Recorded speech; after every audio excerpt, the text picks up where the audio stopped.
Hi, welcome back to my channel. எல்லோரும் எப்படி இருக்கீங்க? ஹோப் ஹெல்த்தியாக சந்தோஷமாக இருக்கீங்கன்னு நம்புகிறேன். நாங்களும் இங்கே ரொம்ப ஹெல்த்தியாக இருக்கோங்க.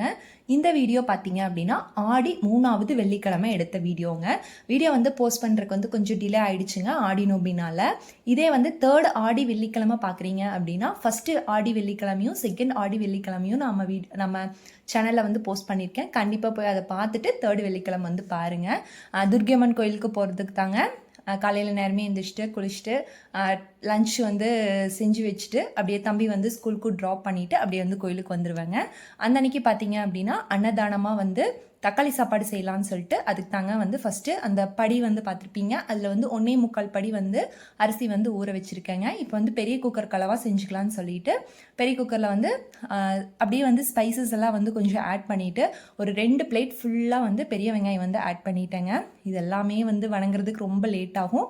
அதுக்குள்ளே வீட்டில் இருக்கவங்களுக்கு எல்லாத்துக்கும் மார்னிங் பிரேக்ஃபாஸ்ட்டும் லஞ்சுக்கும் செஞ்சிடலாம் அப்படின்னு சொல்லிட்டு அதுக்கு பக்கத்துலேயே அப்படியே பாசி பருப்பு தாங்க போட்டிருந்தேன். அந்த அன்னைக்கு ரசம் பொரியல் வச்சுருந்தாங்க. அப்படியே மோரெல்லாம் ஒரு பக்கம் சிலுப்பி மோரெல்லாம் எடுத்து வச்சாச்சுங்க. அப்படியே வெண்ணையும் தனியாக எடுத்து வச்சுருவோம் இல்லைங்களா, மோர்லேருந்து அதை எடுத்து வச்சுட்டு அப்படியே சைட் பை சைட் ஒரு ஒர்க்காக பார்க்கும்போது தான் சீக்கிரமாகவும் ஒர்க் முடிக்க முடியுங்க.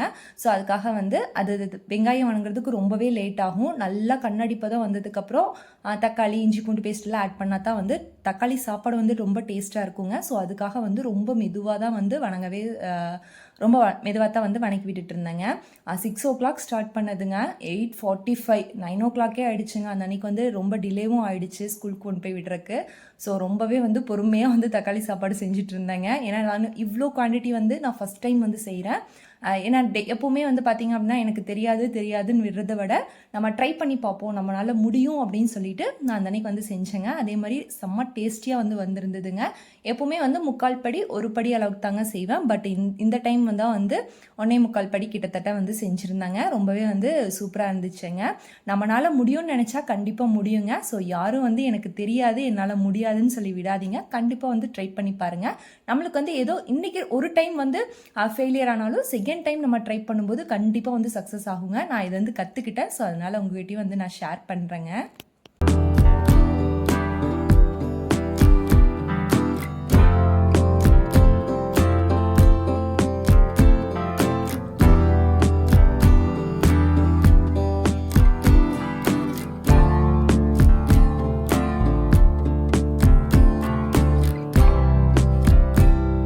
சாப்பாடு நல்லா டேஸ்டியாக வரதுக்கு ஒரு சின்ன டிப்ஸ் மட்டும் ஃபாலோ பண்ணிங்கன்னா செம்ம டேஸ்டியாக இருக்குங்க.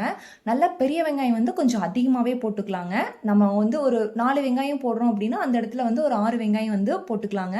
நல்லா டேஸ்டியாக இருக்குங்க. அதுவும் தவிர ரொம்ப பொறுமையாக நல்லா கண்ணாடி பதம் வர வரைக்கும் வேக வைக்கணுங்க. நல்லா வெந்ததுக்கப்புறம் இஞ்சி பூண்டு சின்ன வெங்காயம் அரைச்சி இது கூட பேஸ்ட்டாக ஆட் பண்ணிக்கிட்டோம் அப்படின்னா நல்லா டேஸ்டியாக இருக்குங்க. இது கூட பச்சை மிளகா கூட போட்டுக்கலாம். நல்லா ஃப்ளேவர்ஃபுல்லாக இருக்கும். 1-2 மட்டும் ஆட் பண்ணிக்கலாங்க. ஏன்னா நம்ம ஸ்பைசஸும் போடுவோம். ஸோ அதனால் ஃப்ளேவருக்காக 1-2 ஆட் பண்ணிக்கலாங்க. அதே மாதிரி தக்காளி கட் பண்ணி போடுறத விட மிக்சியில் நல்லா நைஸாக அரைச்சி இது கூட ஆட் பண்ணிட்டீங்க அப்படின்னா நல்லா கலரும் கொடுக்குதுங்க, நல்லா டேஸ்ட்டும் கொடுக்குது. ஸோ அதனால் இந்த மாதிரி ட்ரை பண்ணி பாருங்கள்.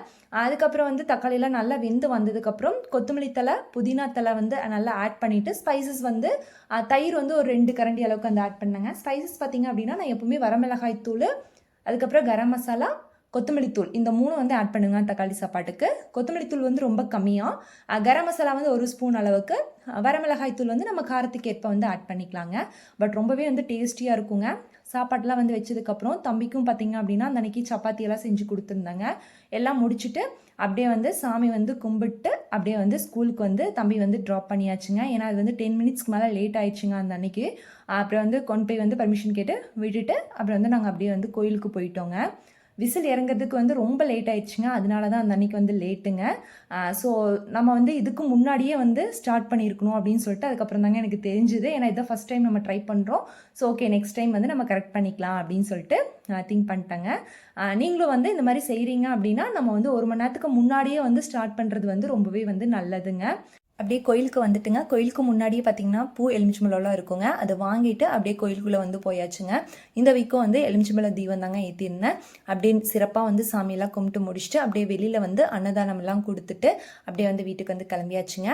நெக்ஸ்ட் வீக் வந்து 4வது ஆடி வெள்ளிக்கிழமை என்ன அன்னதானம் போட்டோம் அப்படின்னு சொல்லிட்டு பார்க்கலாங்க. அது வரைக்கும் பாய்ங்க. நம்ம வீடியோ வந்து இதான் ஃபஸ்ட் டைம் பார்க்குறீங்க அப்படின்னா மறக்காமல் சப்ஸ்கிரைப் பண்ணிக்கிங்க. பாய்.